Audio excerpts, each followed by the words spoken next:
Last year, there were approximately 13 million guns sold in the United States.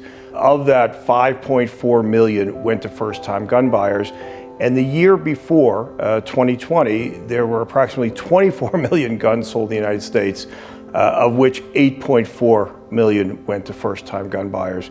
So if you think about that for a second, almost 14 million people bought a lethal firearm for the first time. They were so afraid for their own safety, the safety of their family, the safety of their community, that they were willing to buy a lethal weapon with all that entails.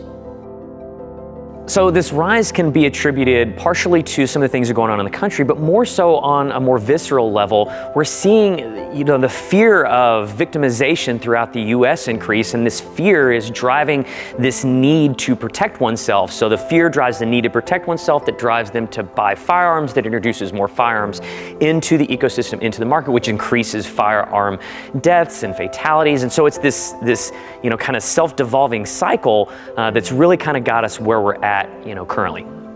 The issue is there's a subset of encounters that someone's going to get into in their given lifespan that's going to require something more than de-escalation. But what compounds that problem is that only a very, very small chance of a percentage of those issues can be resolved reasonably with the use of deadly force. That still leaves another subset that needs something more than verbal de-escalation, but that the use of deadly force would be either excessive or criminal or just not required. So how do we fill in that? Some people fight their way out of it, but then others that don't have that ability need a tool or need something else to try to supplement that. The issue that we have with that small subset of deadly force encounters is those that are untrained, those first-time gun buyers, those that don't have that education, and those that haven't had that conversation with themselves, that they are prepared to take somebody's life, turns into hesitancy in a deadly force situation. They pull that gun thinking that that's the solution, that that's going to get them out of this problem, and they realize that they're not prepared to pull the trigger. And that puts them in even greater danger by introducing a lethal weapon into a possibly non-lethal encounter.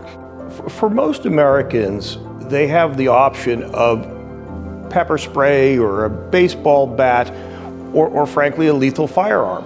And there isn't anything in between.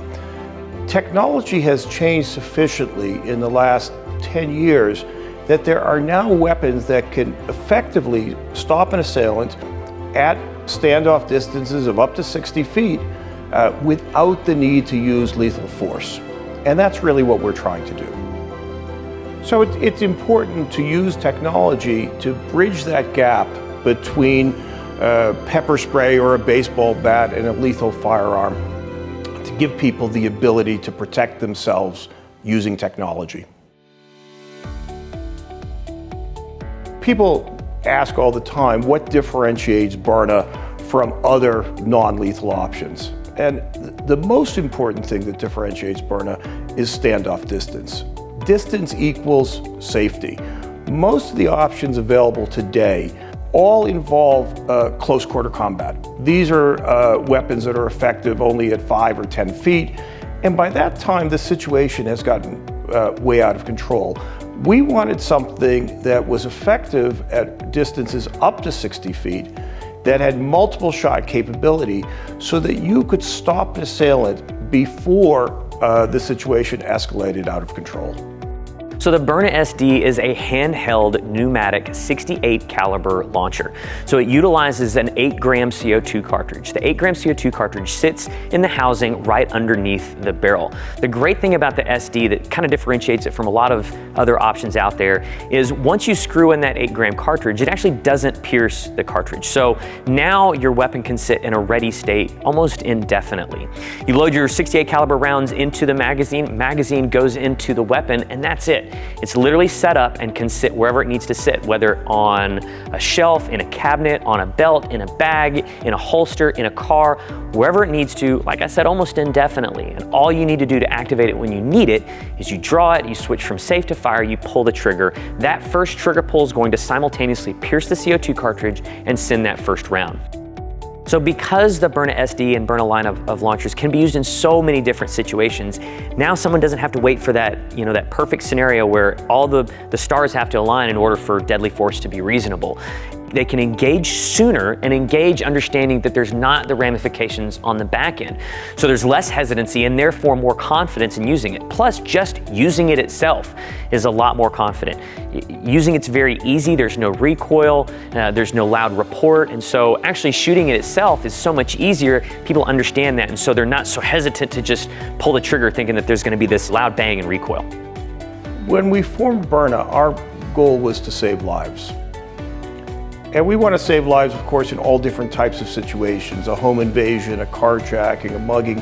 And that means the ability to protect themselves by both having the means to fight back, by having the Byrna SD, but also the means to protect yourself with the Byrna shield, with the ability to deploy body armor so that a school resource officer can go in and tend to students or teachers that have been shot. We know that every time somebody uses a Byrna rather than a lethal firearm, we're saving a life. And we know that as we get Byrna more broadly accepted, that it will have an impact on the level of gun violence in America.